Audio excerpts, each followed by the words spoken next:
You're listening to I Have Some Notes, a podcast supported by listeners like you. To contribute, visit patreon.com/I Have Some Notes.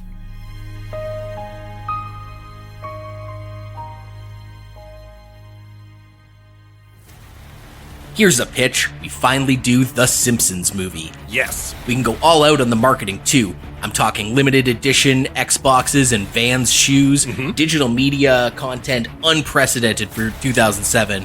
Hell, we could turn a bunch of 7-Elevens into Quickie Marts and sell pink donuts and Duff beer and Crustios. This sounds great. What about the movie itself? I have some notes.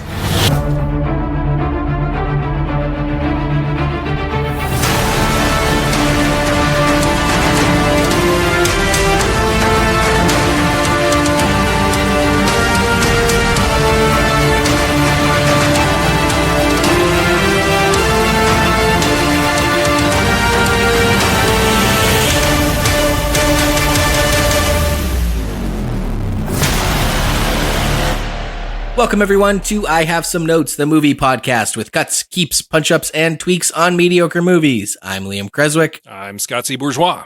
I'm Greg Beaver. And today we're discussing the Simpsons movie.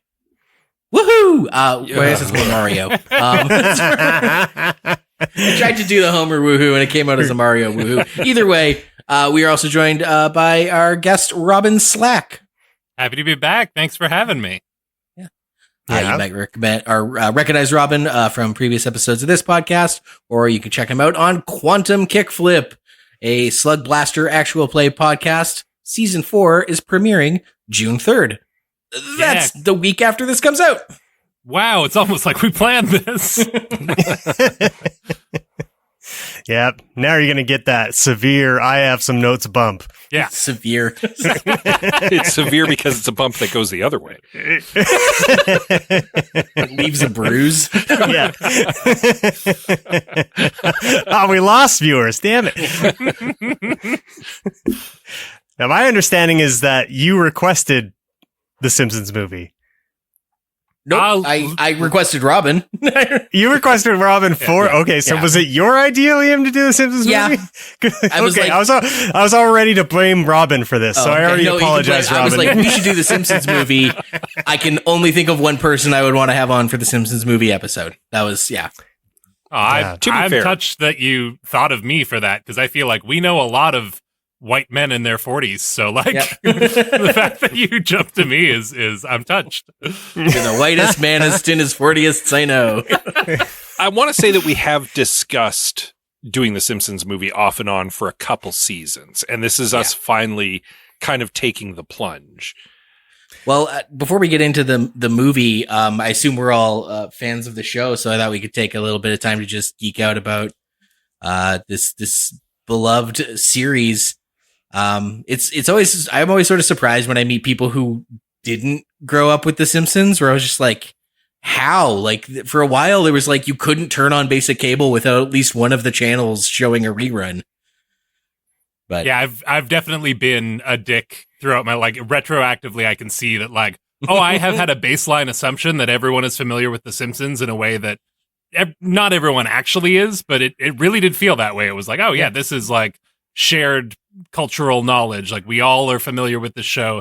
At the very least, the first 8 seasons of this show are like, I should be able to quote any line and you should get what I'm saying. Yeah, it's like the Beatles or the Peanuts. Like, it's yeah, it did. They did kind of introduce some comedy shorthand for anyone who was growing up in that era. I don't know else how to describe it other than sort of like a sort of a side soundtrack to my early teens, like it was just always there.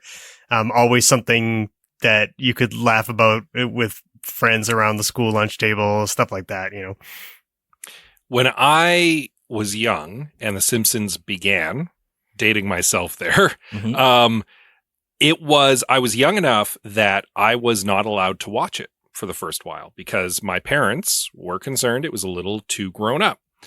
And I only started watching it as I got a little bit older, and that was kind of the sweet spot. It was in those like early golden years, like the Conan O'Brien years, and then caught a lot of the earlier stuff after the fact in syndication, because at that point enough episodes had already been aired that like 7-8 seasons in, the earlier episodes were syndicated. So yeah, that was definitely the package of Simpsons that I ingested when I was younger, and then fell off of it for a couple years, and then tried to get back into it, but it wasn't the same show at that point, and I bounced off of it. It just wasn't as good. But I can still go back and watch that classic stuff that I grew up with, and it's still funny. Yeah. Oh yeah, holds up better than maybe any show. I want to establish my bona fides for being the guest on this episode early on. I appreciate Liam for trusting me in this, but I'll date myself here. My early Simpsons experience, like watching the show, watching the reruns, etc. I helped a friend of my uncle, an adult man, was before there were Simpsons DVDs available, like DVDs weren't a thing yet, was taping the episodes off of cable to try and collect all of the episodes so that he would have like a VHS library of every Simpsons episode. And he approached me because he knew that I was good with these newfangled computers that were taken off. And he wanted someone to design covers for the VHS tapes with like the volume number and what episodes were on them. Nice. So in exchange for designing and printing on our little like HP home color printer wraps for VHS cases, he would dub an extra copy for me so that I would get to watch the Simpsons episodes that I had, the ones that I missed in reruns or that never seemed to air. I finally got to see those rare episodes because nice. I made Simpsons covers in Microsoft Home Publishing Express. Incredible. Wow. Yeah. Well, if we're all being nostalgical, man, my dad likes to tell the story that he was excited when the CBC first showed it. And I was I was pretty young. Like we were all born pre-Simpsons, but I was like just barely born pre-Simpsons. Yeah. Cause I was born in 87. So I was like a really little kid. And he's like, oh, a family sitcom animated thing we can all watch together. My dad was all hyped on it. And the first episode, I don't know if it's like the literal first episode, but it's the first one CBC showed. Homer tries to kill himself by throwing himself off a bridge with a rock tied to his leg. And my dad was like, whoa. Like, and called the CBC to complain. So, nice. Great. But then softened on it immediately. Once he sort of got the context, he softened on it pretty quickly. But yeah, right. Initially was aghast that they had built this family thing, and there's a guy killing himself. Yeah. Yeah, that was the novel thing about it when it first hit the airwaves, is that it was a much more adult targeted cartoon than it had been tried before, and I think that really hit a lot of buttons for kids because, suddenly they were able to watch something that had a lot more blue humor, but, their parents maybe thought, well, this is a cartoon, it's for kids, and it's okay to sit them down in front of it. It's weird to think that there was a time when cartoons were broadly considered to be just for kids. Especially because of the era we're in now, where there's very much cartoons that are explicitly just for grown-ups. But it's, and I'm not saying that this wasn't the case, or that this was the case all over the world, but certainly in North America, in Canada, where we're recording, there was a point in my youth where if you said cartoon, there was an assumption that it was for kids. And even then there were animated films that were very much not for kids, that were being done by like Bakshi and Bluth and such. But yeah, like now it's so ubiquitous, and that intrigues me that there's been such a paradigm shift. And in many ways, it's our generation that grew up and started making adult animation, that started making like Simpsons inspired stuff. And that's where you get things like not just Family Guy, like obvious one-to-one Simpson stuff, but things like the Venture Brothers or Rick and Morty, like, or the one with the crazy mushrooms that they find. I put myself on the spot. Oh, the one I was hyping up the other day. Yeah. Common Side Effects. Yeah. But yes, Common Side Effects, like shows like that, BoJack Horseman, which are not for kids, but are very much still have some of that cartoon sensibility baked into it. Well, speaking of things getting ubiquitous, it's weird to think that like when The Simpsons came out, the idea of a sitcom about a dysfunctional family was pretty novel. Like that wasn't a super, like, that was the subversion there was like, what if we did a sitcom, but the family is like real and raw and they don't always love each other and they don't always learn the morals. And now it's almost swung so far the other way. That's such a, like, talking about a show about a dysfunctional family is so common that, like, weirdly stuff like Bob's Burgers, a big part of what I love about that show is like, oh, they actually genuinely seem to care about each other. Like they're not it's actually wholly dysfunctional. Like that's now swung around. The pendulum has swung and that's refreshing again. It's wild. Yeah, because this came out sort of in the same era as stuff like Married with Children as well. Yeah, so there was definitely that was the new hotness, I guess, at the time, and it makes sense because, like, up until that point, most of TV had really depicted this. I don't know if you. I mean, the 70s era did a lot of rawer stuff as well, but I think a lot of what our parents grew up with were more buttoned down, wholesome sitcoms of, you know, the 50s and 60s. So there was definitely it was ripe for something new to bubble up and catch people's attention. And the Simpsons hit that spot, even though, you know, the first season is objectively terrible.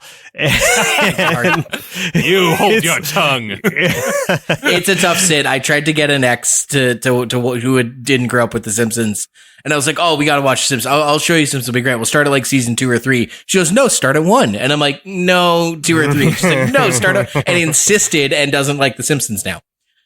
Yep, so that makes sense. Yeah, it was definitely a show that needed to find its legs. That's honestly most sitcoms you can usually skip the first season. Yeah, so. That's true. Yeah, it's true of most Star Treks too. Yeah. Mark Brandanowitz was a saint, and Parks and Rec was perfect out of the gate.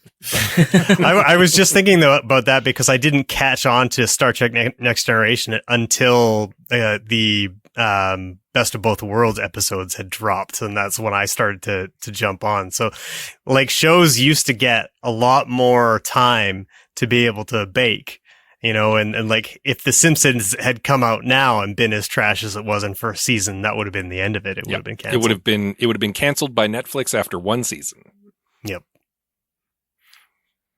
So yeah, we're talking about the movie that came out in 2007, almost 20 years after the first episode. Directed by David Silverman, who worked on Monsters Inc. as well as a bunch of Simpsons stuff. Written by 11 Simpsons veterans, based on the cartoon from the Tracy Ullman Show. Got Dan Castellaneta as Homer, Grandpa, Barney, etc. Julie Kavner, Nancy Cartwright, Yardley Smith, Hank Azaria, and Harry Shearer as all the people in Springfield. Most of the people in Springfield. Yeah. And then a cavalcade of celebrity cameos as well. Is there a cavalcade? I don't know. We'll get into that. Yeah, no, first, I just want to. Yeah, that's I fair. agree. Yeah, I agree. Yeah. I just want to mention that in the last episode, before we signed off, I had made a remark that everybody hated this movie, and I immediately caught a bunch of flack for that in the chat. Because I remember hating it, and I remember my friends hating it, but the chat was like, no, this was generally well received. People liked it. I liked it. And they are 100% correct. This movie was very successful. Like, it made $500 million. The critical response, if, you know, Rotten Tomatoes scores to be believed, is sitting at like 87%. So generally speaking, even critically, this movie was well received, which honestly breaks my brain a little bit after having just watched it. My memory of this when it came out was that the show had pretty universally was agreed to have fallen off. Like, people were like, oh, good, Simpsons is over. It's gotten bad. And then they announced a movie and it was like, wow, this seems, you know, way after the fact. Like, they should have done this back when it was good. And then when it finally dropped, the general consensus among my peer group was like, wow, that is way better than current Simpsons. It's not as good as old Simpsons, but it's better than it has any right to be. And like it did like reignite a little bit of that, like, oh yeah, The Simpsons can be pretty good and funny. And so I was very excited to revisit it because I'm like, I remember feeling like mid to good on it and being pleasantly surprised. And The Simpsons has only gotten so much worse that I bet on a revisit, it's only gonna, like, it'll age like fine wine. It's only gonna feel better on a rewatch. And I'm worried I'm going to be the only defender of this movie because I had a great time with it. I really loved it. I didn't laugh out heartily. Amanda kind of called me out in the Discord being like, Liam only laughed 3 times. I was watching him watch it, but I didn't. I did because she had no interest in watching this. I didn't hate it either. I thought it was funny enough. In terms of the humor, the thing I was having a hard time parsing was I feel like the movie was a little more Looney Tunes than Simpsons of any era. Interesting. Like it had a little bit more of that, like, kind of like, absurdity is not the right word because obviously Simpsons is very absurd and cartoony shit happens all the time, but it just kind of had this, like, it felt a little more like Itchy and Scratchy than The Simpsons. You know what I mean? Like, it had that kind of Itchy and Scratchy madcapness that Itchy and Scratchy is meant to satirize. Yeah. It kind of had that where he's, like, hitting himself in the eye with the hammer and, like, just sort of, you know, a lot more like, you know, the wrecking ball bouncing in between the rock and the hard place. And there was were like a ton of sight gags. Yeah. Like more, I think you're right that's more of a thing in the movie than in the show. Those were a lot of what I like most of the laughs that got out of me were just like like very quick visual sight gags, that just like, almost in spite of myself got a laugh out of me. Like the wrecking ball bit and the people running out of the church into the bar and people running out of the bar into the church. Like that's a quality sight gag. Yeah. It felt to me like a lot of it was sort of devoid of the subversive context that, you know, made classic Simpsons very, very funny. Yeah. And like, because it was, like you say, Liam, just a sort of like a bunch of Roadrunner gags. And maybe that's why it really didn't meet my expectations, because I was expecting that much more sort of whip smart comedy underneath the comedy stuff that usually goes on in The Simpsons. This didn't feel like it was written by people who went to Harvard, even though it was like it. Yeah. You did mention that this movie came out too late. The funny thing about that is they were trying to make this movie since 1997. Oh, damn. And the reason that they didn't is because they were still doing the show. Matt Groening had figured that he would make a movie once the show was over. 6 seasons. And the show just kept going. So they never had enough people to be able to write the show, keep the show going, and create a movie on top of it. That makes so much sense. Like that show has got to be a huge workload, and the movie even more so. That tracks. Yep.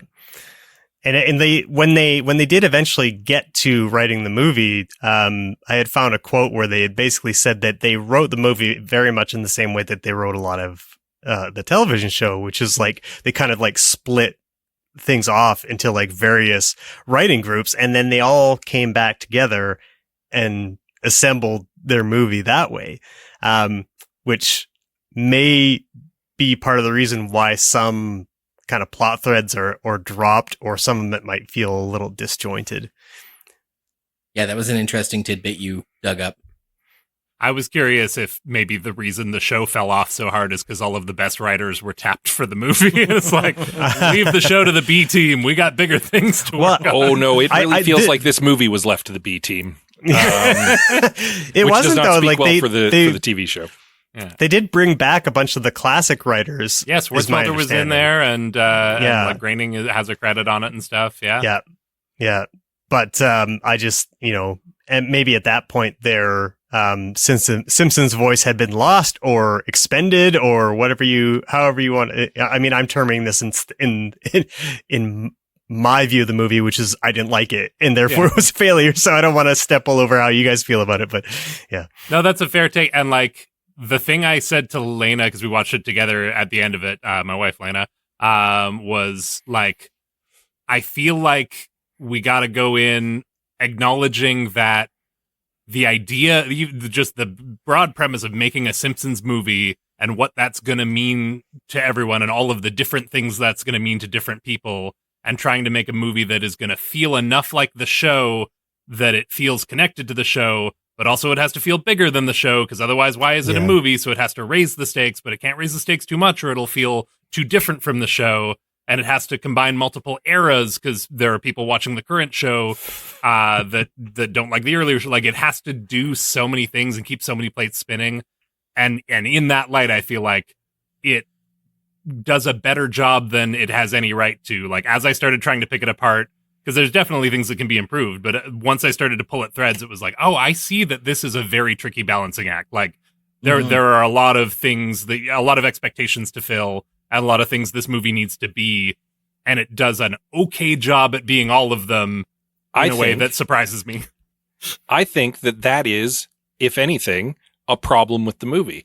I think the movie needed to pick one thing to be and be the best version of that thing. And instead, it's watered itself down into this neutral milquetoast slush, and it's kind of a nothing burger as a result. It could have been something great, but because, as you say, they were trying to please so many people across a wide variety of different Simpsons audiences, they fail to hit the target for anybody. I think that's a fair take. Yeah.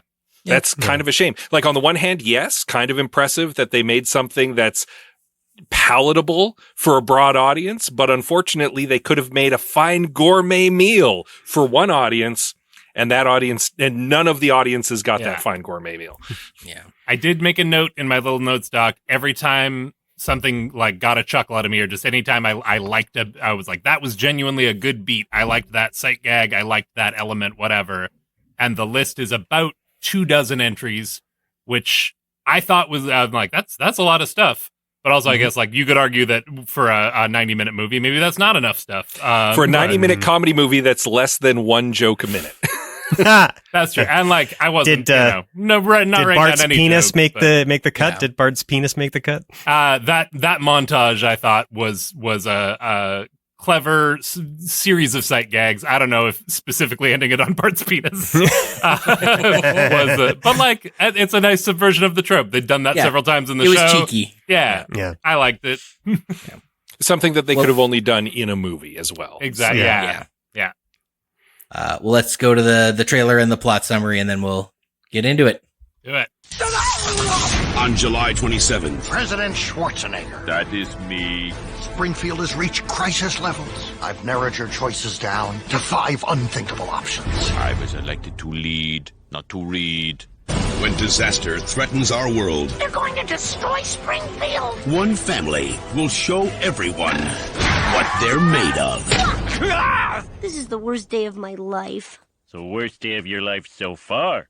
Now, I declare a state of emergency. Time. Dad, do something. This book doesn't have any answers. Is what? Tell us! Running out. Did I save the day? Actually, you doomed us all. Go! Lake Springfield teeters on the edge of environmental catastrophe, critically polluted by the carelessness of Springfield's colorful cast of characters. One of those characters, child activist Lisa Simpson, convinces the town to clean up its act and work to prevent further pollution by erecting a 2-foot-tall barrier. Meanwhile, lovable oaf-turned-insufferable prick Homer Simpson has adopted a pig. Plopper's volume of fecal waste is so impressive, Homer must store it in a giant silo in the family's backyard. Marge protests and insists Homer properly dispose of the poo. A free donut offer at Lard Lad activates Homer's gluttony, and instead he dumps the silo in Lake Springfield to avoid missing the giveaway. With the lake now a national disaster, EPA head Russ Cargill convinces President Arnold Schwarzenegger, not Rainier Wolfcastle for some reason, to cover Springfield in a thick protective glass dome. Trapped and furious at Homer, the townspeople form a pitchfork mob to burn down the Simpsons' house. The Simpsons manage to escape the mob and the dome, driving themselves all the way to Alaska. When Springfield becomes a post-apocalyptic wasteland, Cargill chooses to wipe it off the map. Marge and the kids insist on heading back home to save the town, while Homer refuses to leave his new idyllic Alaskan life. Will Homer make the right choice and help save the town, or will everyone be saying, "Don't"? When you guys were just talking about the sort of balancing act that they were trying to make with this movie, and the episode that this movie most reminds me of is the Who Killed Mr. Burns two-parter. Okay, yeah. Partly because it has that same sort of like fantastical thing that happens. Instead of a dome, it's a giant disc that is blotting out the sun, so there's perpetual twilight, and Mr. Burns can continually make money with his power plant. And the entire town is crazy upset with Mr. Burns, as they are crazy upset with Homer. You know, someone is at the peak of the cause of it, kind of thing. And that episode also feels at scale with this one. Mm-hmm. You know, it's a two-parter. It's a longer Simpsons episode. It was a cliffhanger at the time, so like you had to wait, you know, a full summer before you found out who actually killed Mr. Burns. So America's Most Wanted was running numbers on who had shot Mr. Burns. So yeah, like it feels like that, and also that sort of like, to me, was sort of the end of the best era of The Simpsons. That seems like the jump the shark moment where it was never quite that good again. So it has a lot of things that are sort of in common with the movie. And I do feel like that episode is way, way, way better than the movie itself, you know? And yeah. That's all I just wanted to compare it to, but I don't know if there's anywhere other traction to. Well, no, because I see what you're saying, and that's what we were talking about. Like, oh, you have to make it big enough to be justify being a movie. Having some kind of apocalypse scenario is really the only thing to heighten it beyond the stakes of everyday American life. Yeah. And an apocalypse scenario makes it feel like a summer blockbuster. Yeah, and so I'm actually pro dome. I am pro giving a world-shattering event to Springfield to fuel the movie. Right. I do find it interesting that you liken it to the Who Shot Mr. Burns two-parter, because that's a great example of this kind of plot done well, whereas the movie is an example of this kind of plot done kind of poorly. And one of the reasons why the Mr. Burns episode works much better is because it's Springfield centric. Mm-hmm. It uses our homegrown baked in villain, Mr. Burns, and doesn't make up someone whole cloth for the movie. Oh, we're going to have a very similar fix, I think. It features the people of Springfield and the town very prominently. Most of the side characters have motivation for killing Mr. Burns, and they're well integrated into that plot. And the Simpsons are themselves still the stars of the show, but the rest of the town gets a chance to feature on kind of a larger scale, which the movie fails at in every regard. The people of Springfield, one of the things that makes The Simpsons so good is that it's been around so long that all of the side characters have depth and history. There is a colorful cast of characters surrounding them. And the movie was a great opportunity to have some of those people shine, and they're all glorified cameos. Yeah. Or if we're lucky of cameos, I don't think Principal Skinner has a line in the movie. I will do you one more. Lisa Simpson is a glorified cameo in this movie. What is her plot? Colin is there just to give her business to do. In 3 scenes, she has almost nothing to do in this movie, and she is a core family member. Lisa is wasted, and that's my biggest complaint with it. It's like, I in think a plot involving the EPA. Yeah. They keep most of the plates spinning well, but they needed a stronger, and I have ideas for how to fix it, but Lisa is, I made a list of my biggest problems and biggest and strongest elements, and that was point one on the biggest problems. Yeah, the movie wastes Springfield and it wastes the supporting cast. And that is, in my opinion, the biggest, most damning problem with this movie. I would agree that, lack of the use of Springfield, when you've got an hour and a half, like you can put them in they're the same. New York is the fifth character. Like it's real, but it's true. Like, you know. And like, I'm even willing to forgive Homer being insufferable in this movie. Like he's just the worst and his redemption is unearned in the end. If the rest of Springfield has a chance to shine, and it's wasted. That was, I said in the chat, I believe, something along the lines of, this was one of the worst viewing experiences I've had for this podcast, simply by sheer volume of wasted potential. Like, this movie disappointed me more than some of the worst movies we've watched. Just because it had the potential to be so much better. Exactly. Yes. I always think that too, that the comedies we watch for the show are always the toughest to get through, especially if you're not vibing with them at all. You know, and I really wasn't. Like, I had probably about 3 chuckles through the whole movie. And by the end I was really, really quite done with it. And I feel like I ended up feeling way worse about it, because I don't remember walking out of the theater being that angry with it. But I was definitely very frustrated with it when and you know, obviously different context. You're watching it at home alone, trying to think about it critically. So that's going to have an effect on it. But still, like, I was very, very frustrated by the end of that.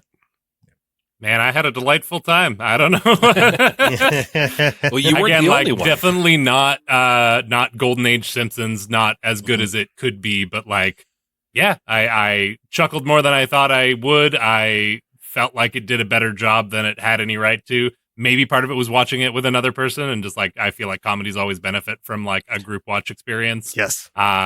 I don't know if it would have got nearly as many laughs out of me if there wasn't someone to laugh with, you know? But all the same, I had a not unpleasant time with it. Definitely not going to make any, you know, top film lists, and definitely not even going to make any top Simpsons lists, but you know.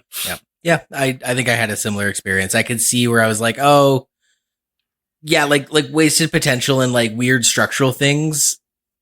I've almost, if anything, thinking about it within the context of this podcast made me like it more, because anytime things got set up and not paid off, or things were kind of like half-assed or lazy or awkward, if I was just watching it to watch it, I'd be kind of annoyed. But now I'm like, oh, I'm like engaged on how like this could be better, and like, and it sort of kept some of the momentum, which is not, you know, not a good way to make a movie, but I was noticing things that I don't think I would have noticed in any other watching scenario, in theaters, yesterday on a whim, you know, 10 years ago on a revisit, what have you. I should also give the context that I am still a relatively new parent with a pretty young baby at home. So maybe just sitting down to watch a movie with my wife was such a welcome experience that it colored it a little bit for me. 100%. I will give that maybe I'm biased in that way.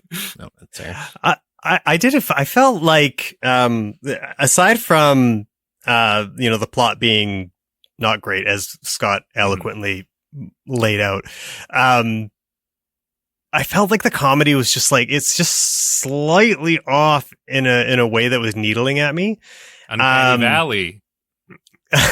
Yeah, the uncanny valley of Simpsons comedy.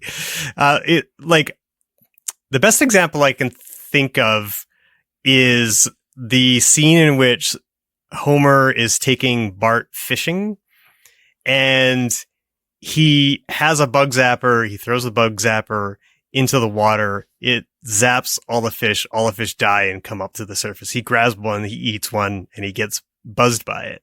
But it seems to me that like a typical Simpsons setup would be not that Homer is a jerk and just throwing a bug zapper into the water just to be a jerk. Like, it would be more like he had this great idea to bring like a battery powered bug zapper on the water with him because he doesn't like getting zapped by bugs. The bug zapper accidentally drops into the water. Sure. And he grabs the dead fish out of an opportunity and then is electrocuted by it because, getting, hoisted by his, his greed. Go ahead. I think that is what I was saying, where it's kind of more Looney Tunes than like the subversive biting Simpsons we know. Yeah. That's a great setup point you made. Yeah. Further to that, you mentioning Homer being a jerk. Homer at his best written is well-intentioned. Like he's trying to be a good father figure. He's trying to be a good family man. He's just impulsive, short-sighted, and incompetent. And those are the stumbling blocks that are keeping him from succeeding. The classic Simpsons episodes that we keep harkening back to, that's kind of Homer's characterization in them. And I feel like there was a point where they were trying to chase Family Guy because Family Guy had much meaner comedy. Yeah. And to compensate, they tuned Homer to Peter Griffin levels of like sociopathy. He comes across like Eric Cartman in this movie. Like he's cruel for no reason. He's selfish to the point of myopic. He makes illogical decisions. Like you're absolutely right. He comes across like Daffy Duck. Yeah. So yeah, you are not wrong. And I think there is been a lot of Simpsons discourse where they call it the jerk-ass Homer era. Like after about season 12, he just becomes a prick for prick's sake. And this is definitely like the peak of that. And the Homer. Sorry. Oh, yeah. Just a little addendum. Please keep your train of thought. Yep. Apparently the test audiences for the film thought he was too much of a jerk and they toned it down in the final version. Wow. So I understand the jerk ass Homer rhetoric and the love of a more empathetic, lovable oaf Homer. In preparation for this, I was trying to show Amanda some classic episodes, and we only got 2 of them in because life got in the way. And I picked ones from season 3. Early season 3, the episode where Flanders starts the left-handatorium. Mm-hmm. That whole episode, Homer is a huge asshole on par with this movie. And that was from early season 3. So I think there's some rose-colored glasses in the jerk-ass Homer mythology, because at the beginning of that episode, he tells Flanders to go fuck himself, says he's gonna just sit on the couch and not go to the barbecue. Then when he smells food, like Toucan Sam's over the thing and just starts hoving food in his face and leaves. Like, and then does nothing but tries to make sure Flanders' business fails until the very last minute. I'm gonna push back on you a little bit on that.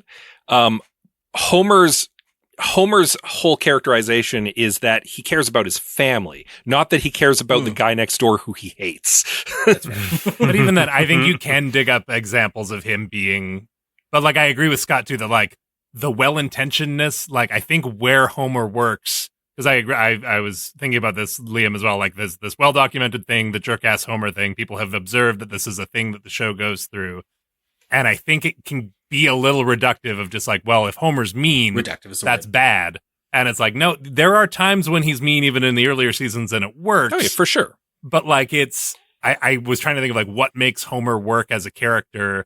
And it's like, I think he is the hyperbole, he's the exaggeration of all of the viewer's own like worst qualities. Like everyone at the best points in their life has felt like, oh man, I don't deserve this. I'm dumb and my partner is 10 times more attractive than me and I'm underqualified for this job that I just got. And like it's imposter syndrome a little bit where it's like, oh, I have really stumbled into a better situation than I have any right to get. And Homer is an exaggeration of all of those qualities where he is the dumbest, laziest, most inconsiderate, most unattractive man.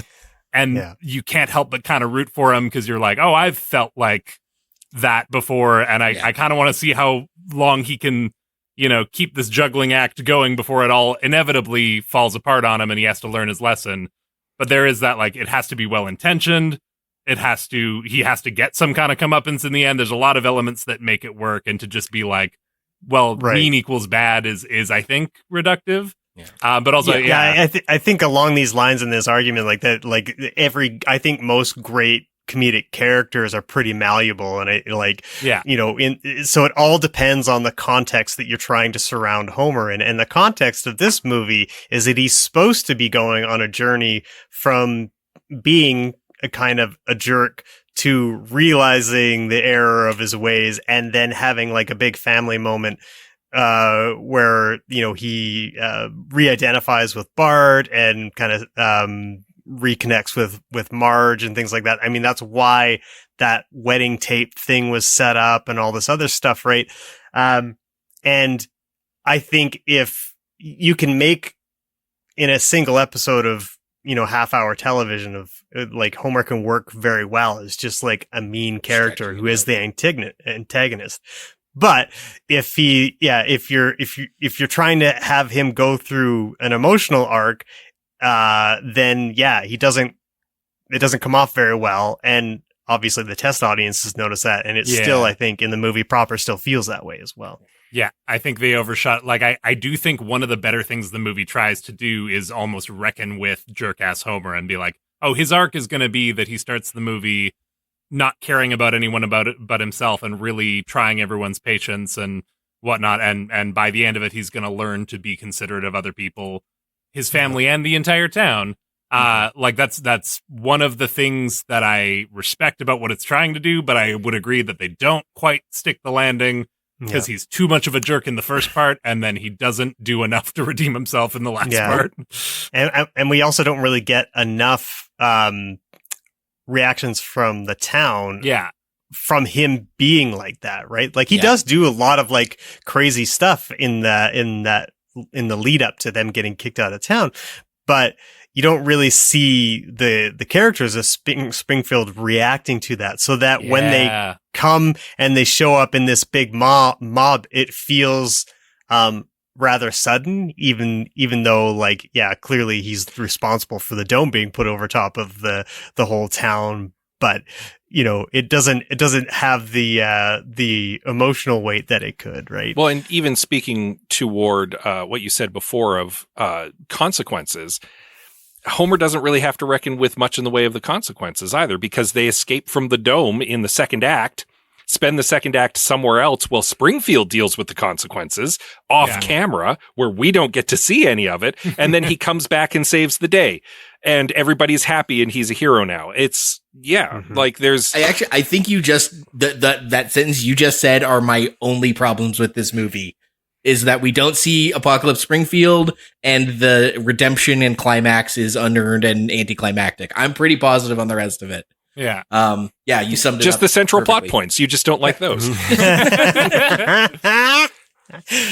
no, I like Alaska. Like, I like seeing them, because some of the best episodes are when they go to other parts of the world. And so, like, we get to have some fun in quote unquote exile, Yeah. Yeah. I actually felt that part of it made it feel like an extra special episode. Like, a lot of people complain it feels like a long episode, and I felt like the we're going to Alaska thing actually made it feel much more so. Yeah. Like, because they did that several times throughout the series, going to New York and all these other places, Australia, which were great episodes. But in movie context, kind of doing something that made the show, like a single episode, feel extra special, kind of made this feel less special.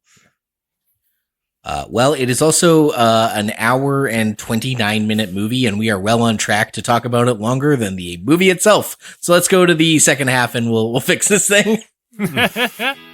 What's up, nerds? This is Josh from Talking Smack, where we talk superheroes, movies, animation, comics, and so much more. Every week, we break down the latest blockbuster movies, TV shows, revisit comic events. We even talk to comic creators like Kyle Higgins, Melissa Flores, and Matt Groom. And don't miss out on our Superhero Showdown episodes, where we debate your suggestions on who would win in a fight, or maybe they might become friends. So join in on the conversation with me, Josh, and my co-host Alex every Wednesday on your podcatcher of choice. Look for our yellow and red icon, and we'll see you soon, Smackheads. Welcome back to I Have Some Notes. We're here fixing the Simpsons movie with Robyn Slack from Quantum Kickflip podcast. Who wants to start? Because I think I'm slightly worried we all have totally different ideas on what this should be. And again, maybe that's what Robyn was saying at the beginning. It's got to be so many things to so many people, and it's not going to please everyone. And I don't even think we're all going to please ourselves here. Well, I can pick up on something. That's on the Patreon, all of us pleasing ourselves. I can pick up on almost where we left off in the first half, which is we were talking about the post-apocalypse scene. I like one of the reasons I feel like that scene specifically doesn't work for me is precisely because the cast of characters are completely absent from the majority of the movie, right? And what I would have loved to have seen is if you're going to set up Homer as the antagonist for the town, then the first act of the movie should be Homer essentially doing something mean, either on purpose or accidentally, to several townspeople throughout, so that we get a flavor of, Homer's, what I want to say here, selfishness, and how it's affecting the town. And then we could also get a bunch of really fun comedy beats of the townspeople being affected by his selfish oafishness. So that so now, not only have we spent a bunch of time in the movie with our regular cast of characters and getting reacquainted with them, but when we move over to eventually the post-apocalyptic side, we've spent a bunch of the first act sort of setting up Springfield as, a fairly nice town to be. And like, you've kind of framed the townspeople as well-meaning. So you've given Springfield a very positive outlook, so that when we come back and they're under the dome and now it's a post-apocalypse, we can contrast all that stuff against the stuff that we saw earlier on in the movie. You didn't even necessarily need to change that much, because like it wouldn't necessarily have to be Homer running around doing a bunch of separate acts to separate people. His one act of like, dumping the silo, you could just have a montage of that ripple affecting all of the different townsfolk in various different ways. This movie loves sight gags. There's an opportunity to do a bunch more of them, but just like linger on it a little bit instead of immediately jumping to angry mob. Yeah. And I agree. And I'm right there with you. I wanted so much more Apocalypse Springfield. Yeah. Because like, first of all we really get is the thing where Moe's wearing a cone on his head and he goes, "I'm the king of Springfield." "No, you're not." "Oh God, I'm not." And people begging for Mr. Burns to put the lights back on. And that's about it. So I want more Apocalypse. I have a picture of what that looks like, but more Apocalypse of any kind would have been great. I think if Homer's being centered as kind of like the villain protagonist, we're following his journey from being the guy who sets everything off to earning a redemption. We still need two other villains in the movie. The first is his boss, C. Montgomery Burns. Because the environmental disaster should be related to Homer's workplace, the nuclear power plant. It shouldn't be a result of him throwing poop in an already polluted lake. He needs to cause a minor nuclear meltdown or something. He maybe loses his job over it, whatever. Monty Burns is at the middle of this, cackling and steepling his fingers and making $1 million somehow. But I feel like the nuclear power plant needs to play a more central part, because that's also more opportunities for Homer's friends, for him to go and commiserate at Moe's, like more opportunity for more townsfolk, right? Mm-hmm. But you still want to have the dome. You all have made it very clear. We don't want a page one rewrite, even though I think that this movie needs it. Probably, you want to keep the EPA in the dome, fine. You get rid of Cargill. He's a nothing burger. Jettison him. You want to put a villain in government? You put a villain in government who's already been in government and who has a blood vengeance grudge against Springfield. Sideshow Bob. Sideshow Bob has been picked up by the Rainier Wolf Castle administration as the head of the Environmental Protection Agency, and he has every reason to want to put Springfield in a dome because it puts Bart in a dome, which also gives Bart and Lisa more to do.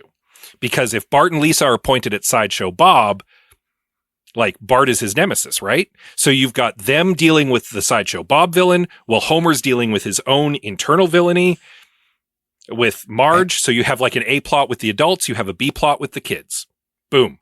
I also agree. Like, I also had the feeling of like Russ Cargill he's such a weird offer of a character, because they bring back an all-timer guest voice actor, Albert Brooks, who played Hank Scorpio, and just like give him a new character that they don't bother to really flesh out or establish, and don't give a consistent funny characterization to. Like, I guess he's consistent, but he's not particularly funny. And it always bothered me. Like, when Liam approached me to do this, I was like, oh, I think I already have a note, because I remember walking out of that movie being like, why wasn't he just Hank Scorpio? He already is a guy in The Simpsons who would slot into this perfectly and who's funny. Yeah. And instead they made him a new guy who isn't particularly funny. I think Sideshow Bob is a better, stronger connection. He's more established, but we both had the same impulse of like, the villain needs to be stronger, and it might as well be someone we already know, so we don't have to burn runtime establishing them. Yeah. I'll concede Sideshow Bob, but very, very similar mindsets on that point. You'll be very frustrated to know that it was originally supposed to be Hank Scorpio. Really? That was something that they had considered, yeah. What happened? I don't know. It was sort of the same thing I thought, because I thought it was weird that Rainier Wolfcastle wasn't the president. It was Schwarzenegger, literally. Yeah. And I think that was like a test audience thing where they're like, we don't have to explain who Rainier Wolfcastle is if we just make it Schwarzenegger. We can introduce this character that's new to everyone instead of expecting people to know the history of Sideshow Bob. But they're already banking on people knowing The Simpsons. You're not introducing anybody to this movie. You can go back into the deep lore. That's why I think that Sideshow Bob is a better pull for that. Here's the crazy thing. Here's the crazy thing. I literally, while we were sitting here queuing up our fixes, I went, oh, Sideshow Bob should have been the villain. Like, it just struck me. I even think there's something to be said for Sideshow Bob and Mr. Burns and Frank Grimes and George Bush Sr. And like, you could get like a super friends of people who have been pissed at Homer. The Simpsons Legion of Doom. I do think that Sideshow Bob is a good pull, because there's at least like a Bob episode per season or so. Yeah. So if you are worried at all about like, oh, not everyone has seen every episode of The Simpsons, we don't want to lose people or alienate people, like, you can pretty much expect they probably know Sideshow Bob, banking on them having seen the one episode with Hank Scorpio or the one episode with Frank Grimes does lean a little like that could be alienating. Yeah. Or the one episode with George Bush Sr. Yeah. Although that's a good pull. I would watch it if he was the one villain. If it was just, no, Bush Sr. is getting his revenge after all this time. That'd be the Simpsons movie made for me personally, not for a broad audience, but I still love it. Because the same thing sort of happens with Colin, where it's like we're introduced to this new character and then it just kind of doesn't, like, I'm like, I'd almost like to know more, but like, I like the character. I want to know more. I liked Cargill. Like, I get the bit. I just like, where does he come from and why do I care? Can we get into Colin is just there literally to give Lisa something to do, because otherwise she has nothing to do in the entire movie. Mm-hmm. And it's almost except for like the very beginning. Because like there's so many examples in movies where a male character gets to be funny and interesting and flawed and whatever, and then his love interest is just an attractive lady who is perfect for him in every way, who just meets all of his wildest expectations, and otherwise is like not interesting, not funny, is basically a plot device. And Colin is the rare male example of that, where he's just nice and considerate and likes all the things that Lisa likes and doesn't really get to be interesting or funny, which could even like that's an opportunity to do something clever and like make a commentary on the manic pixie dream boy, but instead he's just nothing. Which is why he's not in my version of the movie. Instead, with Sideshow Bob as the villain in government, in charge of the EPA, Bart needs to fight his arch nemesis, but also he needs someone who understands the Environmental Protection Agency. He needs Lisa on side because she's an environmentalist, and she's equally outraged that Bob is in charge of the agency. I got to tag in here because that's my two big fixes. I have a whole pitch for how I do Apocalypse Springfield that hopefully we'll have time for. This is my pitch for Lisa and the EPA and a real theme to this movie. Because the beginning is Green Day and Lisa begging people to care about the environment, and everyone going, fuck you, we don't want to think about the environment. We're going to be stupid, selfish oafs. And we're going to be homers. We're all going to be homers. Thank you. That's exactly it. We're all going to be homers. So when the dome comes down, I have the apocalypse basically is, I'm going to get my apocalypse pitch, but we're talking Lisa.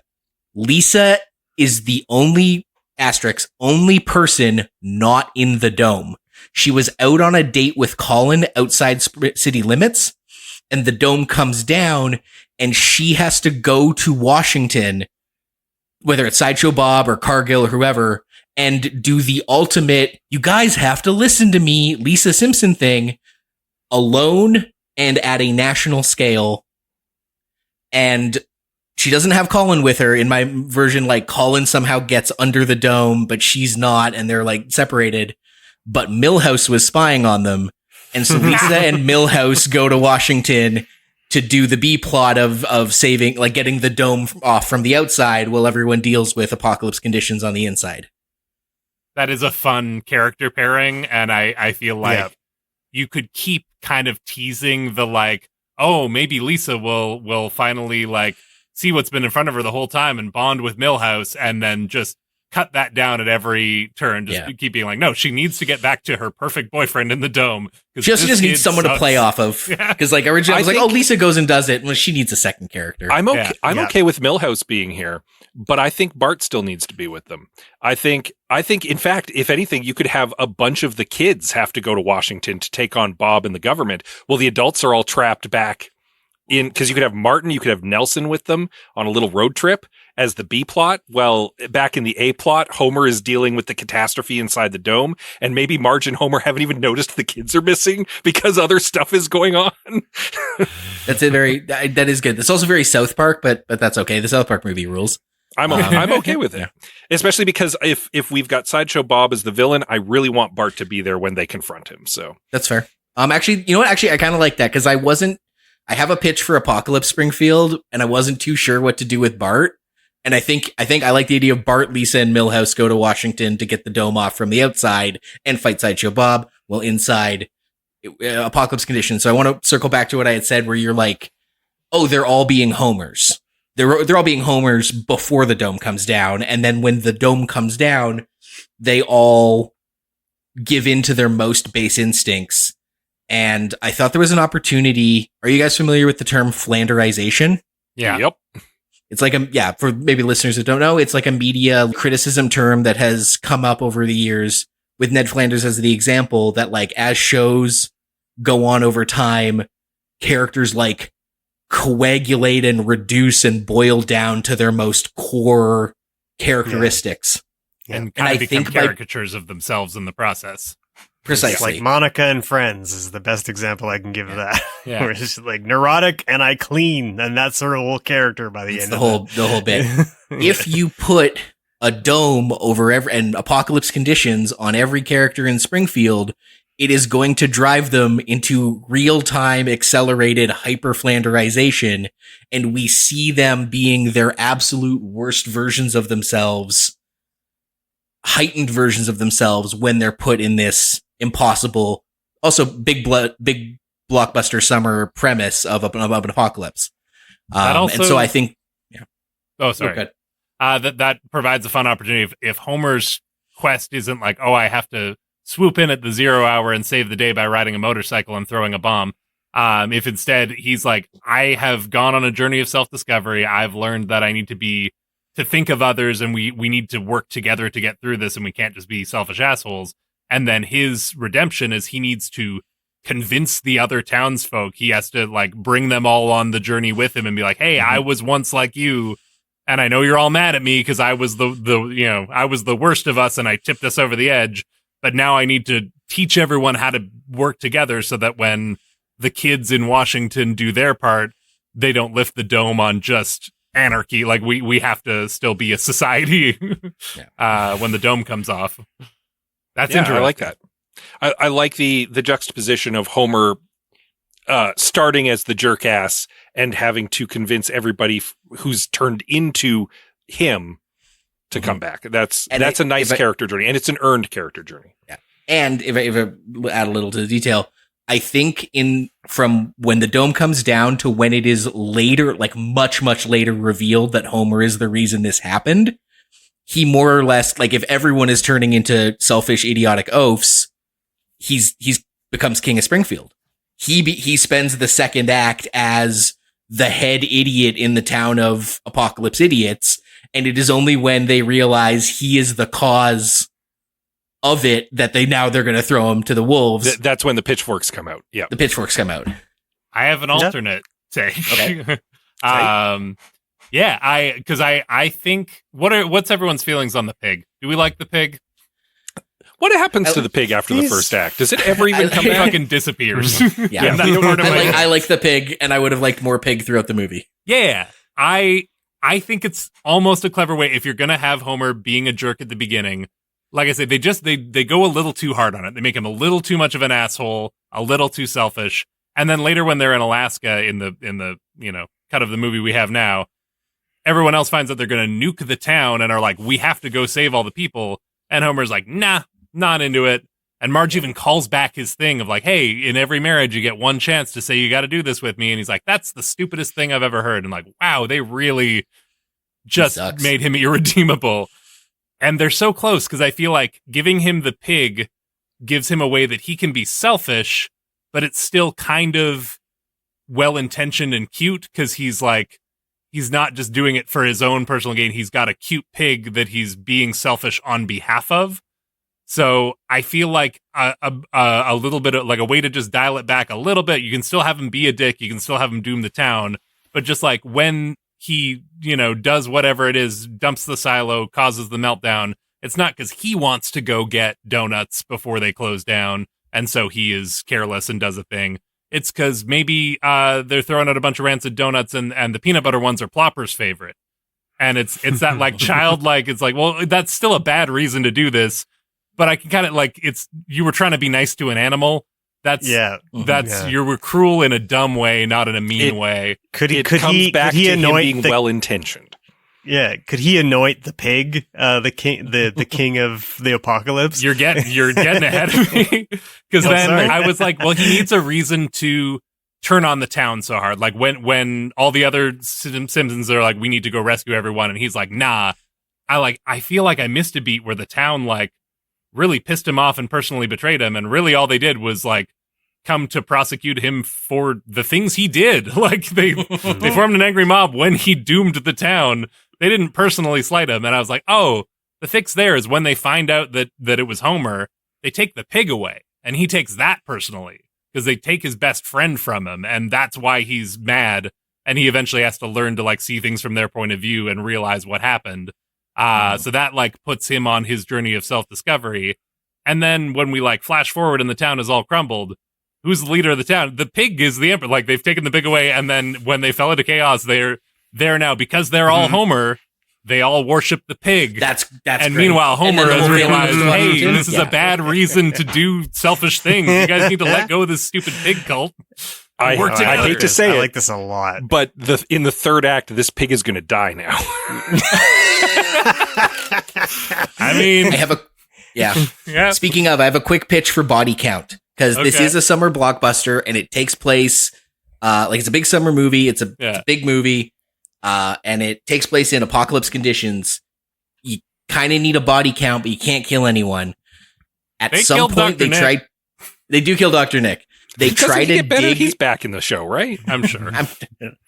They try to dig a hole to escape, and when that becomes fruitless, the hole becomes where they put all the eggheads and people trying to appeal to reason. The Skinners and the Frinks and the what have you get thrown in the pit so that you can have an apocalypse body count without actually killing any beloved member of Springfield. You just throw them in the pit. That's fun. I like that. And then it also makes this was my pitch for like what does Apocalypse Springfield looks like. As reasonable people get ousted, the dumbest rise to prominence, and so you've got Krusty reading the news, you've got Duffman teaching schools, you've got Dr. Nick running the hospitals, Burns, Quimby, and Fat Tony make like a dictatorship. Nelson and the bullies are cops. Like, that almost feels like it's got some social commentary and a thing to say. Once I got to Duffman is teacher, I was like, oh my God, that's Linda McMahon. That's just.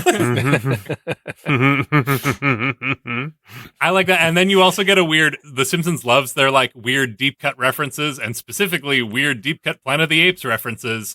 And if you get society is run by a bunch of basically apes, a bunch of boors and oafs, And meanwhile, deep underground, all the people with the huge brains have a secret underground society.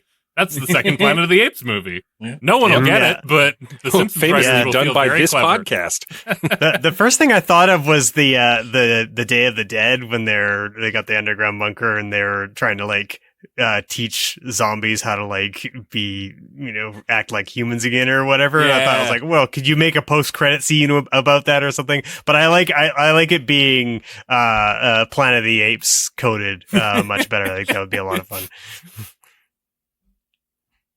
Do we have any specific notes for Bart, Lisa, and Milhouse Go to Washington? That's where you put more celebrity cameos. Yep, Yeah. for sure. Mhm. You could definitely do that. If we're keeping Colin around, I have thoughts for how to make that feel more fulfilling, because my biggest disappointment with this movie was that Lisa feels wasted. It feels like they tried to choose between a Lisa takes up a cause and stands for her principles plot, which there are many of those throughout the run of the show that are great, and Lisa has a crush plot, which there are also many of those throughout the show that are great. But they try to split the difference and with both of them. She doesn't really stand up for her principles. That gets abandoned early and she has no impact on anything. And her crush is just boring and uninteresting. So I feel like you gotta zero in more on one or the other. It sounds like we're going more the Stands up for her principles. Stands for her principles way, in which case maybe Colin's just not a factor. But my main note was just like, make him interesting. Or if she is so betrayed by Homer, like maybe she knows that he doomed them because she's on the outside, or she's just, she's always like, you gotta listen to me. And the fact that her dad doesn't listen really kills her. The reason she's trying to save Springfield might be for Colin, not to save Homer. And then that's at least like, that's her skin in the game. My pitch for the Colin thing to make that more interesting was her and Colin are equally, like, at the beginning, they're on the same page. Maybe he's, to make him more interesting, a little more militant, a little more of a anarchist punk, like, no, you're not going far enough, Lisa, and gets to be a little I don't bit more need of anything bad with a boy. shadow. Yeah. And then when Homer fucks up, they're both furious, but Colin's just a little too mean about it. And you get that thing of like, hey, I can say that because he's my dad. You're being a dick. And it Homer's betrayal of the town also drives a wedge between Lisa and Colin, just to have her have to deal with any conflict of any kind and to make that relationship remotely interesting. Well, plus that lets her have to get back on board with her family in the final act. If she has to choose between Colin and Homer, and rightly chooses Homer at that point, because he's actually rallied the town and kind of saved the day, and Colin's being a dick about it. Yeah, there you go. Yeah. And then maybe Milhouse does see that as like, oh man, it's all happening. Like she's found out that Colin's a dick, and I was here with her when she did the thing. It's going to happen. And it doesn't, because Milhouse, of course, it can never happen for him. I think, you build up to that romantic moment and then they don't do it, as I think it's a very funny payoff to that whole arc. Oh, see? We did it, guys. We made it better. It's like the Simpsons writes itself. So it sounds like we're not going to Alaska at all. We might be cutting Alaska. Yeah. Which is probably for the best, though I do love a Homer drug trip scene. And I kind of wish that scene was longer when he's going through his Inuit breathing exercise vision. I was like, I kind of wanted more weird, psychedelic visions. They give themselves the perfect opportunity to do some fun psychedelic animation and then kind of just like wimp out after a few seconds. We also, it sounds like we're cutting the Ned Flanders subplot with Bart, because Bart's going to take on Sideshow Bob now. I mean, it's a bummer because I do feel like those moments where Homer kind of betrays Bart and then he like looks longingly at Flanders, like those were some of the emotional beats that worked the best for me in the existing movie, but it doesn't seem like they have a place here. The biggest problem I had with that was like the in the edit that we got, like he's spending a bunch of time with Bart. Yeah. Like I know he kind of is a bit mean to him or whatever, but like the idea is like he's not, I don't know, he's kind of like not a very good father and somewhat inattentive, but yet he's like hanging out with him, hammering away at the roof and all this kind of, like, they seem like they're having a great time together up until the point where he kind of betrays him a little bit at the end of that chase sequence or whatever. But yeah, I don't know.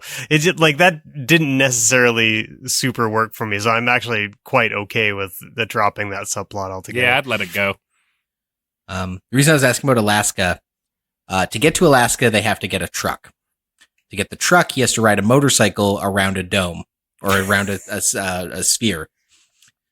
I know it is cartoon physics, and I know 20 minutes earlier in the movie, he's being swung around on a wrecking ball that has no laws of motion. It's just sort of whacking him around like a Looney Tunes, and that's fine. I don't have a problem with it. But the physics of the dome kind of annoyed me.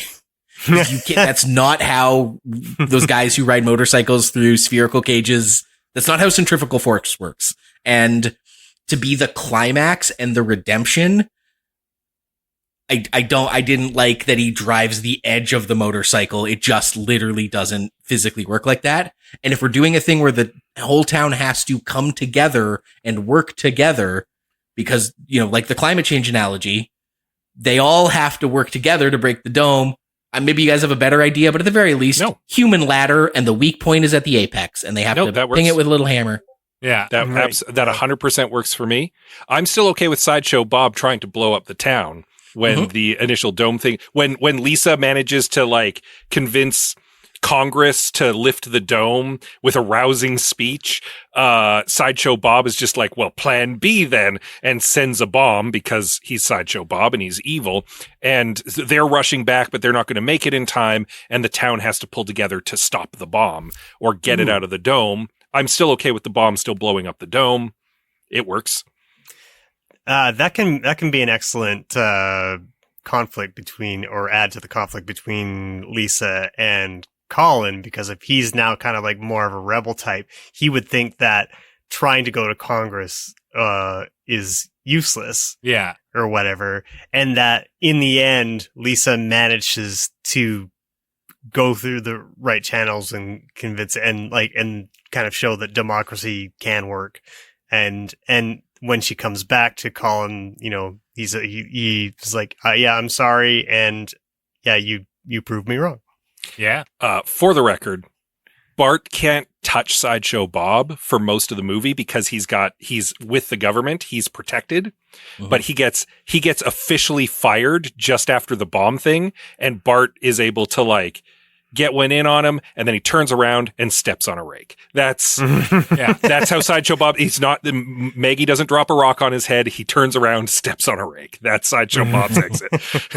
If we're not afraid of deep cut references to the show and alienating potential new viewers, your human ladder pairs nicely with maybe to get the height, we use that staircase to nowhere from the end of the monorail episode. I was thinking about that, but that might be too deep cut. But yeah, I think it is. But I wanted to mention. But also, a stairway to nowhere is the kind of dumb oafish thing. So that's the sort of that's pig worshipping behavior. Yeah.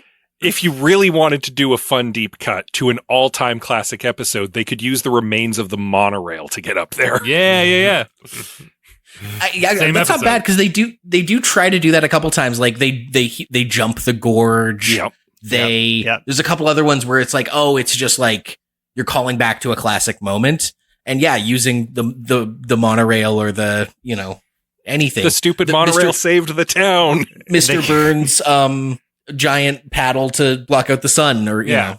The Skinner butt balloon could still be floating around. They could use that to get up there.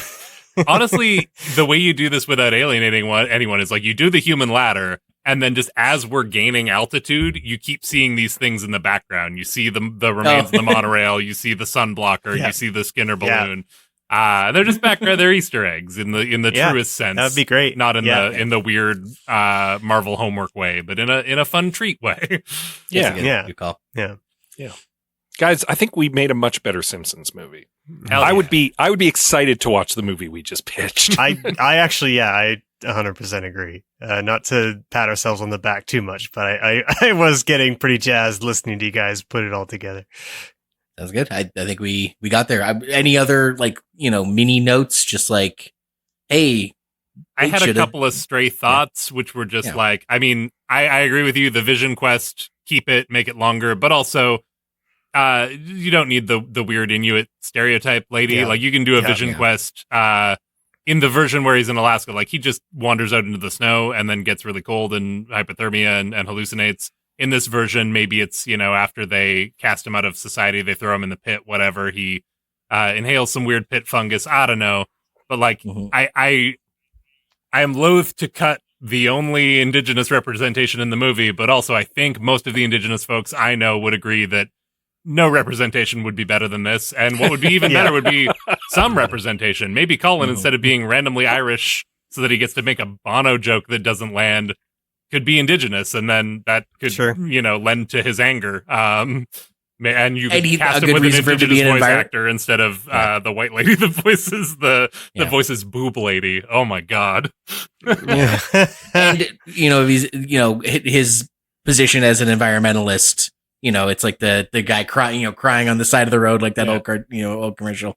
Yeah. And then other stray thoughts. There's one, Martin gets one line where he's beating up the bullies, and it sounds like it was recorded over the phone. Like it sounds tinny and weird in a way that none of the other dialogue does. And I pulled it up on YouTube today to double check that it wasn't just like my sound system and like on two different devices. I was like, no, this line sounds fucked. And I just this weird observation that I'm like, I don't know if anyone else noticed this, that Martin's only line sounds like they could only get it over the phone. They're like, I've been taking your crap all my life is very weird. Yeah, I do remember feeling like something was off about that. And so especially because when the bullies react, they all get like beat up and they all groan and shout, and their lines are crystal clear. It's only Martin's that I just like, maybe that voice actor couldn't make it to California or whatever. I don't know. And then also my final thought was like, halfway through the movie, I was like, wait a minute. Does this movie have the exact plot of The Dark Knight Rises? Am I a genius for noticing that? And then I looked it up, and no, that's all over the internet. And I clearly watched a cracked video at some point that made this clever observation. And then it lingered in the back of my brain, and I thought it, but like, gets exiled from the town gets cut off from the rest of the world, town devolves into post-apocalypse. At the end, there's a bomb. The hero has to get the bomb out of the city. It's beat for beat The Dark Knight Rises 5 years before The Dark Knight Rises, which is kind of embarrassing for Christopher Nolan. The Simpsons predicted it. Incredible. And I predict we have some great listener comments. Thank you to everyone who contributed. We get those when you comment on our Facebook. We get those when you comment on our Instagram. But the best place to comment is, of course, the Discord. There's a link on our website. We're going to tell you about it later as well, because it's just that ding dang good. But listener comments time. Robyn Taylor says, The Simpsons movie was one of the best comedy experiences I had in a theater, so fixing it is quite the climb. I mean, fair. We even, Robyn said off the top that having watched it with someone helped improve the experience. One of my favorite movie experiences famously was Snakes on a Plane. Yeah. Being with the right crowd can elevate a movie exponentially. Just a quick aside, I saw a movie, a documentary this weekend about the band NoFX. It's like a punk band, and the house was packed with, 40-year-old white punk dudes. And the Metro plays retro theater rules before, and so there was a no smoking sign, and the audience audibly booed, like unprompted, like different corners of the theater all were like boo, and I'm like, oh, that's the fun of seeing things with the crowd. I kicked ass. Andrew Craig says, go full on Stephen King's Under the Dome. Like, don't acknowledge it. Just do a straight up adaptation with the Simpsons characters. Super dark, dramatic, hard rated R. It'd never happen, but it would be like a big screen Treehouse of Horrors episode. My musical comedy partner and mutual friend of mine and Liam's, Josh Koss, used to do a recurring stand-up bit where he would just recap episodes of Under the Dome. He'd be like, remember that episode of Under the Dome where, and then weave a fictional episode. The only one that jumps to mind is, remember that episode of Under the Dome where someone left their hose on and the dome started slowly filling with water. That's all I know about Under the Dome. That in this movie. Fun fact, they also wanted to do a Treehouse movie and did not. And they also considered doing a Lord of the Flies, like the episode. There is a Simpsons episode. It's the parody of Lord of the Flies, but they considered doing that for the for the movie, but I think it ended up just turning into an episode. The thing is that because they were working on this movie since 1997 and it came out in 2007, probably almost every idea under the sun got floated. So that's fair. Yeah. So I don't know how interesting these tidbits actually are, but I did read that when I was researching the movie. Bogo Load says the only criticism I have is that the movie happened late enough that it's after Homer starts being just sort of shitty instead of lovable and well-intentioned, so some stuff could hit a little better. But that's not something that can be fixed, but the movie feels like classic weird Simpsons in most of the right ways. I mean, I disagree, Bogoload. I think that is something that absolutely can be fixed. You just write Homer better. Well, I see what, but like we also have hindsight, right? Like, yeah. And so this was at the weird, like this is 20 years into this series where, you know, the prime golden era of the Simpsons is over, but we're not back to this era we're at now where people who, you know, grew up watching Simpsons good and bad are now writing for it. And it's just been around so long, kind of any idea goes. Quick question. What is everyone's familiarity with any Simpsons post movie? I keep trying to revisit it. Every few years, I'll read an article that's like, did you know The Simpsons got good again? Did you know that now they're on a hot streak and it's actually been getting better and better? And I'll dip in for 1 or 2 episodes and go, nope, they're not. They certainly are not. Yeah. And it's been a bust every time. And I feel like this has happened like 5 or 6 times over the years that I've been like, I'll give it a shot. And so far, no. I'm in a similar boat, but I can tell you when I got fired from Indigo in like 2013 and I was very unemployed, I started watching around season 23, which is what was out at the time, backwards to when I remembered getting off. Those are like seasons like 18 through 22 are unwatchable. Whatever came out last Sunday was probably not very good. Yeah. But I guarantee you it's better than whatever happens in like season 20. It's so bad. But apparently it's not that what's happening now is like good again or it's back to its prime, but it's just like between also, if you think of every Simpsons comic they've ever published, like they're just playing out of stories. So kind of any story goes. And they're getting some kind of unique, periodically something unique and interesting is bubbling up, is what I've been led to believe by Super Eye Patch Wolf. Fair. Yeah, the movie kind of put me off the Simpsons train. And I'm not saying when I watched it this time, I have seen it before. I saw it when it came out. I was willing to give it a shot. And I was like, I made the right call not watching The Simpsons anymore some years ago, and it just never went back and revisited it. I just accepted The Simpsons has moved on from me.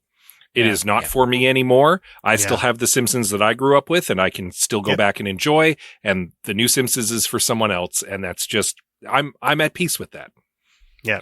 Yeah, I don't have any memories of The Simpsons beyond like season 10, I don't think so. And I've seen like maybe 1 or 2 episodes, and I had sort of the same reaction that Liam did, where I was like, this is dog shit. We could have probably saved a lot of time by just being like, hey, you know, a show that has maintained a pretty consistent level of quality and made a movie that largely worked is Bob's Burgers. Just do that. Yep. Just make the Bob's Burgers movie.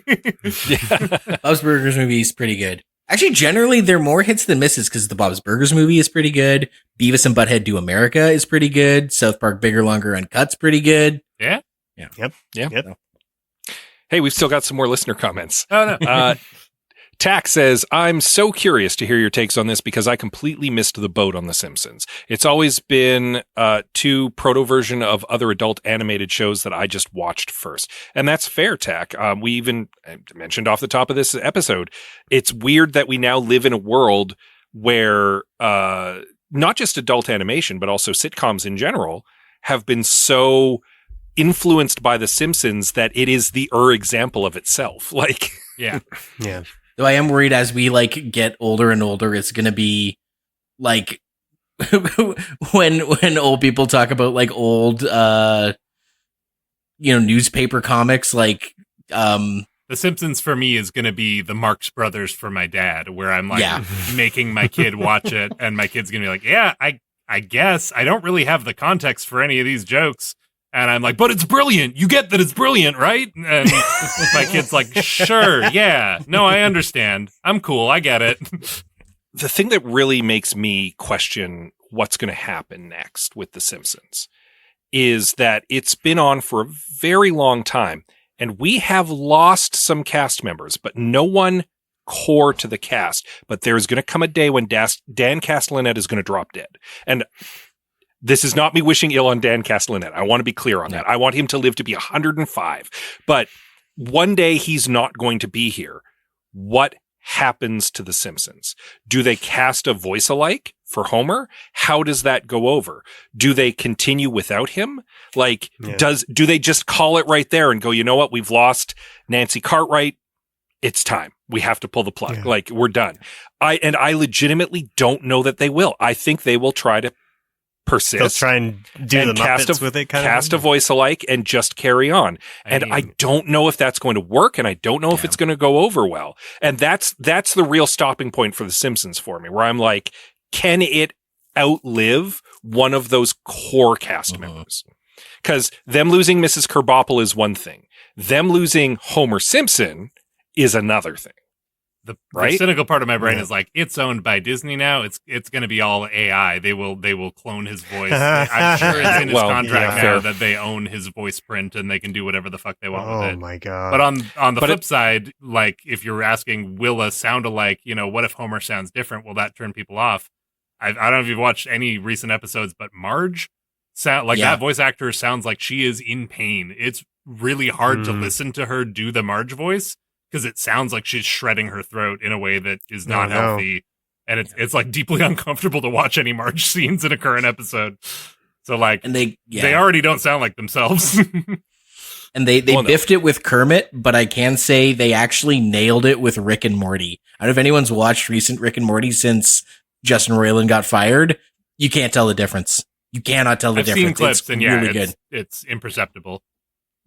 Wow. And finally, Ratlon says, for me, it was the final meh to get me off The Simpsons. I watched some episodes of the next season, but I lost all love for it and went on. Fair. And it seems that everyone felt the same way when they all latched on to the Spider Pig joke, because that was still funny. It was in the trailers, and I've seen this movie 3 times now. Marge going, how did the hooves get on the ceiling? Spider Pig. It tickles me every time. I remember being pleasantly surprised because it was in the trailer, and I was like, that better not be the only funny joke in the movie. And then that scene comes up, and the trailer cuts at Spider Pig does whatever a Spider Pig does. The movie continues, can he swing from a web? No, he can't. He's a pig. And it got a second laugh out of me, and I was like, oh, dang, they saved a little bit. Good for them. The trailer company showed some restraint for once. Ratlon continues, it really went down as Homer went from a father who tries to being dumb and sometimes cruel. Maybe I will rewatch the early seasons again. Yeah. Yeah, you can always go back. Yeah. Yeah. The old stuff is still there, and it's still good. Always go back unless Disney decides that you can't anymore. Well, so fun. They're going to make an AI remake of all those episodes, and then they will just shelve the rest of it forever. Revisiting it, since I watched so much of it as a kid, the jokes I didn't get is kind of there is like more comedy being mined by stuff that went over my head. So yeah. Well, fantastic. Thank you, Robyn, for joining us. Can you tell us a little bit about Quantum Kickflip Season 4 launching June 3rd? Yeah, it's we've been doing this show for now. We're on our 4th season. It is a actual play podcast based on the game Slug Blaster, which, like, most actual play podcasts are about Dungeons and Dragons. It's people playing a tabletop role-playing game, using it to tell a story. But this one's based on a game made right here in Edmonton, Alberta, about teens using hoverboards to sneak into other dimensions and cause mayhem and mischief. It's a great game. It's a great show. And I truly believe this 4th season is some of our finest work. I think we brought it back to basics in a really fun way, but also did a hard pivot into new territory. We're doing a sports season, so it's all about the Extreme Blaster Federation, the Pro Sports League of Slug Blasting, and these kids getting up to Mischief and Mayhem in Other Dimensions, but this time at the professional level. And it's just been great. We have a new cast member. We have a new DM, or GM. Slugmaster is what we call them. And yeah, I think the show has only gotten stronger and better as we've found its voice over the years, and there's never been a better time to jump in. And it's also, brand new story, brand new characters. You're not missing anything. Just start listening on June 3rd. You're right there with the rest of us. Also, brand new playable content. An expansion has been released for Slug Blaster, and we're incorporating a bunch of that into the season. So the fact that Slug Blaster is growing and changing keeps us with fresh material. Absolutely, yeah. Check it out, June 3rd or June 1st on Patreon. Speaking of checking things out, you can check out more from I Have Some Notes by following us on various social media channels. You can check us out at ihavesomenotes.bluesky.social. I Have Some Notes pod on Instagram, where I have some notes on Facebook. But of course, the best place to talk to us, a place where you can talk to Liam, where you can talk to Greg, where you can talk to Robyn and me directly, is on Discord. You can join our Discord right now by finding the invite link on, all of the social medias I just mentioned, but also ihavesomenotes.com, probably in the show notes below. And of course, as always, you give us a little rating and review on your podcatcher of choice, because that helps us out. Oh, and big news, we're getting I Have Some Notes at I Have Some Notes back on Instagram at some point. Incredible. After we lost it, because we couldn't get the password. Because we lost access to the email. So yay! He's doing a lot of heavy lifting there. Yeah. Me. I did that. You can log in, if you know your password and your email, to patreon.com/I Have Some Notes and become an armchair screenwriter. For just $4 a month, you can get access to some bonus content, old and new, as well as a big shout out on the pod. Really, it's just a way to say, hey, thanks for making I Have Some Notes. Here's some dollars about it. We really appreciate your support. For example, we appreciate the support of the following people: Josh, Sharon, Karen, Tack, and Robyn. Yeah, and in 2 weeks, we're going back to Kung Fu Karate stuff with Bloodsport. With David Ray of Quantum Kickflip. That was the sports movie we picked to have for our Extreme Blaster Federation. If I remember right, episode. Dave has an interesting history with that movie, so I'll be tuning in. I love that. Oh, I just kind of pulled it out of my ass and asked Dave if he wanted to come. I didn't realize this then was... maybe it's a different... He had a story about watching a ultraviolet movie way too early at a sleepover, and I thought maybe it was Bloodsport, but maybe I'm tipping the bit. You'll have to listen next week to find out. Until then, I'm Liam Creswick. Scott is having troubles right here at the 0 hour, so I'm going to sign off for him. I'm Scott C. Bourgeois. And I'm Greg Beaver. Keep watching the skies.